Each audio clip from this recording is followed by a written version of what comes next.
حضرت عبداللہ بن شداد کہتے ہیں کہ میں حضور علیہ الصلوۃ والسلام کے پیچھے نماز میں تھا، سجدہ اتنا طویل ہو گیا کہ ہمیں لگا کہ امر الہی آ گیا ہے، اللہ کا حکم آ گیا ہے، اور حکم الہی کی وجہ سے حضور کا وصال ہو گیا ہے، یا پھر یوں ہوا ہے کہ کوئی وحی کا نزول ہو رہا ہے۔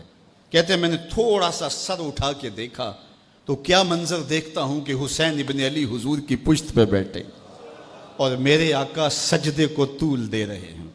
خیر سلام پھرا تو میں نے تو یہ منظر دیکھ لیا تھا، باقی لوگ انہوں نے حضور کی خدمت میں عرض کی ہمارے ماں باپ آپ پہ قرباں ہوں حضور، ہمیں یہ لگا کہ جیسے آپ پر امر الہی آ گیا ہے یا پھر آپ پر وحی کا نزول ہو رہا ہے۔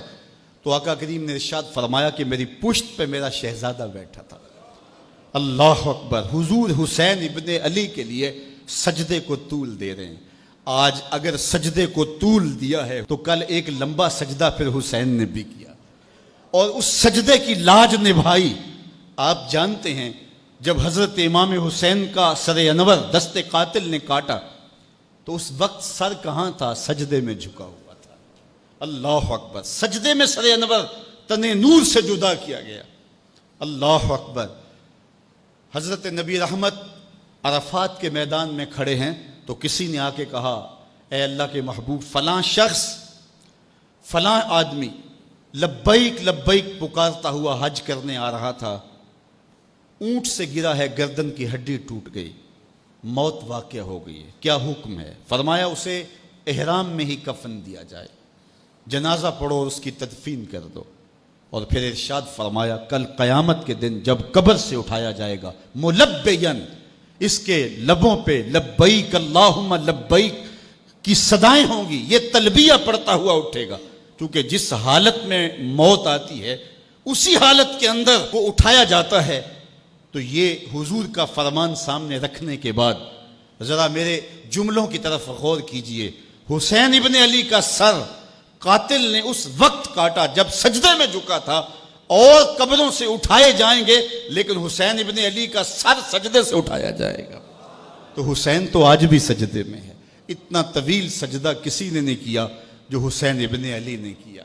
سر سجدے میں جھکا کے کہہ رہے ہیں مالک حسین کی قربانیاں قبول کر لے۔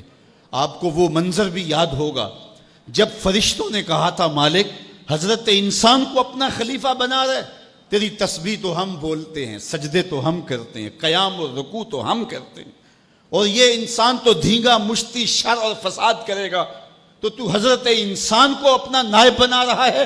جواب آیا تھا انی عالم ما لا تعلمون، فرشتوں جو میں جانتا ہوں وہ تم نہیں جانتے، تمہاری نظر عناصر اربعہ پہ ہے اور اس کا جو نتیجہ نکلنے والا ہے تم اس پہ نگاہیں جمائے ہوئے ہو۔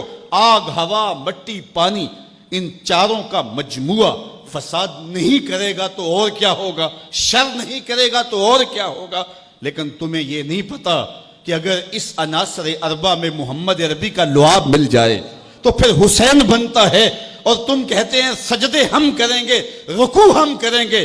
کربلا کے دن رب نے فرشتوں سے کہا ہوگا ذرا جھانک کر کے حسین کے سجدے کی باقی ادا کو تو دیکھو، اور لاؤ سارے سجدے اور حسین ابن علی کے سجدے کو دیکھو۔ سرخروئی کی وہ انوکھی اور البیلی داستان رقم کر کے دنیا والوں کو بتایا کہ سجدے کے یہ بھی انداز ہوتے ہیں، سجدے کا یہ بھی رنگ ہوتا ہے۔ اس پیاسے پر علی شیر خدا کو ناز ہے، اس نواسے پر